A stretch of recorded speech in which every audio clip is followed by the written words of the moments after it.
Hey, hi everyone. Today I have two stories for you. The first story is about a woman drinking alcohol. Trigger warning if you get triggered by alcohol. And the second story is about somebody helping her friend with her side hustle. So let's get started. Story one. Before I start, I just want to say trigger warning in case you are triggered by alcohol. Okay.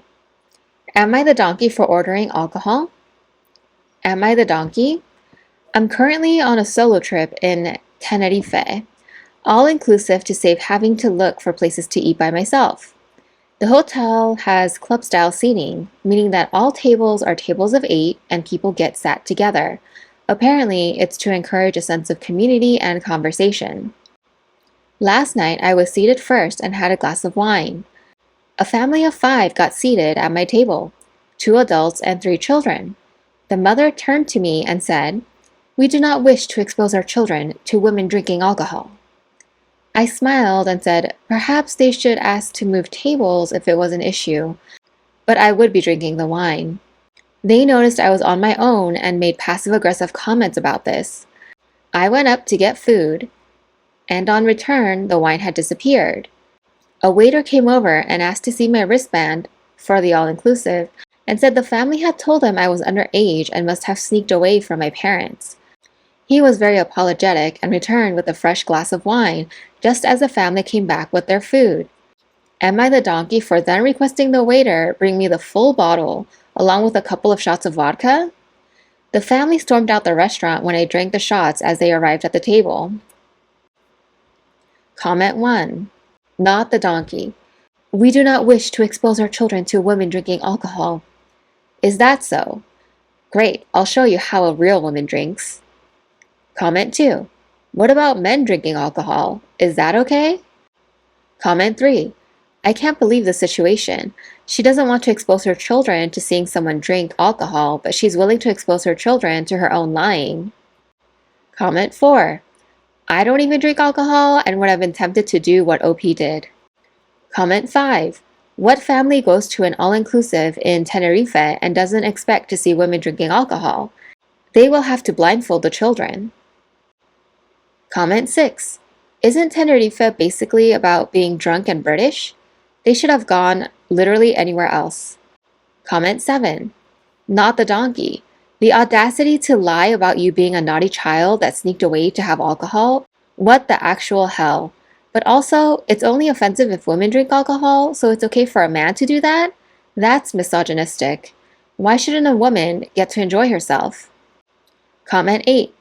You are an absolute legend for requesting the full bottle of wine and vodka shots. This level of pettiness is something we should all aspire to. Comment 9. Not the donkey. Were you petty? Absolutely, and I am living for it. This was fantastic, and I would have done the same. I cannot stand parents who believe they can police other people because they want to shield their children unnecessarily from perfectly normal aspects of life. Comment 10. Not the donkey.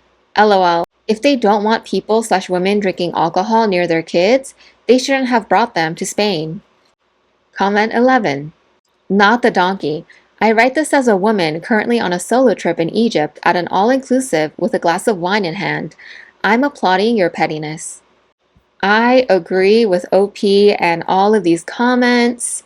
If a woman wants to drink wine or alcohol, she should be able to, and that family should have gone somewhere else, sat at another table, minded their own business, and not lie in front of their kids. Story 2. Am I the donkey for refusing to keep helping my friend with her side hustle after she started treating me like an unpaid employee? I, 28 female, have a friend, Chloe, 29 female, who started an online jewelry business a few months ago. She asked me to help out here and there with the packaging and social media stuff, saying it'll be chill and fun. I agreed because I wanted to support her.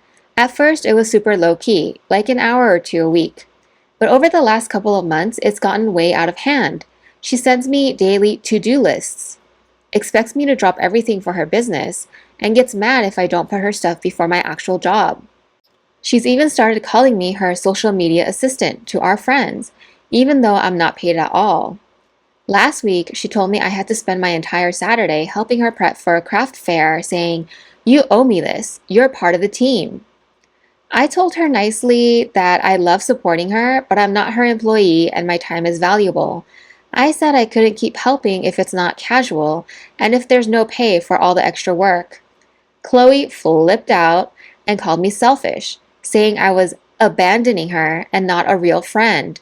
Now she's telling our friends I'm the bad guy for not helping her dream come true. Am I the donkey for setting a boundary and refusing to do unpaid work? Comment 1. Not the donkey. You agreed to casually help a friend with her side hustle and she slowly morphed that into a full-blown job without pay or boundaries. That's not support, that's exploitation. The second she started sending you daily to-do lists and calling you her assistant, she crossed the line from chill and fun to, "I'm taking advantage of your time and energy." You're not abandoning her dream, you're just not letting her live it on your back for free. Wanting to be compensated or at least respected for your time is not selfish, it's basic. Her guilt tripping and turning your mutual friends against you is manipulative, not passionate. If she wants a team, she can hire one. You're not the villain for not being her unpaid intern. You're just someone who knows your worth. Comment 2. Send her an invoice for an hourly rate and hours you helped. Let her know when you get paid you can start helping again. Not the donkey. Of course, then tell her you're putting in your notice, lol. Comment 3. If she can't afford to pay her employees, it's not a viable business. If she needs help, she needs to pay for it. Comment 4. Also, mutual friends are free to step in and act as unpaid labor. Tell them to have fun. Comment 5. Congratulations on having strong self-respect. Comment 6. Not the donkey. You need to counter her narrative and tell your friends that she is treating you like an employee with no pay and damaging your personal life. Shut this down hard. She is acting with blinders on and using your generosity to further her business. Comment 7. Not the donkey. She's a bad friend for expecting so much of you without compensation. At the same time, a good friend is willing to call you out if you're behaving poorly. Don't let her pressure you into backing down. Your time is valuable too. Comment 8. Not the donkey. She is. It is her business, not yours, and you have a life of your own. She is beyond ridiculous expecting you to be a free, forever servant. Comment 9. Not the donkey. If any of your friends have a problem with it, then they can step up to help her. Comment 10. Not the donkey. My favorite part is that you owe her, because she has been so gracious by letting you work for free up until now. Comment 11. Not the donkey. Respect and boundaries between friends are a two-way street. I totally agree with all of these commenters. That friend Chloe is definitely taking advantage of OP. She did a good job setting her boundaries and putting her foot down. And if their friends say otherwise, then they can go and help Chloe. Thank you so much for tuning in, and I will see you next time. Bye!